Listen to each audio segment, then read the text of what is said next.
બનાસકાંઠાના ડીસામાં આમ આદમી પાર્ટી દ્વારા નાયબ કલેક્ટરને આવેદનપત્ર આપવામાં આવ્યું હતું। બાંગ્લાદેશના સત્તા પરિવર્તન વચ્ચે હિન્દુઓ પર થઈ રહેલા અત્યાચાર અને મંદિરોને તોડી પાડવાના મુદ્દે નાયબ કલેક્ટરને રજૂઆત કરવામાં આવી હતી। હિન્દુઓની સુરક્ષા તેમજ ધર્મસ્થાનોની સલામતી આંતરરાષ્ટ્રીય સ્તરે જળવાઈ રહે તેવી માંગ કરવામાં આવી હતી।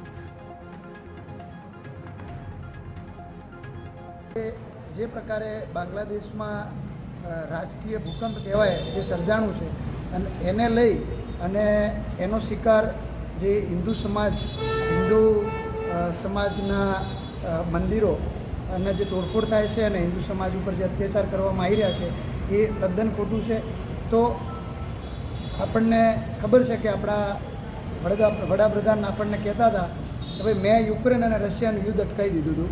તો અમારી અમને હાથ જોડીને વિનંતી છે કે તમે હિન્દુ ધર્મના નામે વોટ લો છો, તમે ગાય માતાના નામે વોટ લો છો, તમે રાષ્ટ્રવાદના નામે વોટ લો છો। જો ખરેખર તમે સાચા અર્થમાં જો યુદ્ધ અટકાવ્યું હોય તો જે આ હિન્દુ ભાઈઓ અને મંદિરો ઉપર જે અત્યાચાર બાંગ્લાદેશમાં થાય છે ત્યાં તમારે ઇન્ટરનેશનલ કોમ્યુનિટીને સાથે લઈ અને એ અર્જન્ટ ધોરણે ઇન્ટરનેશનલ કમ્યુનિટીને સાથે લઈ ત્યાં જે કોઈ રીતે હિન્દુઓને મદદ થઈ શકતી હોય એમના રાઇટ્સનું હનન થાય છે રોકાવું જોઈએ।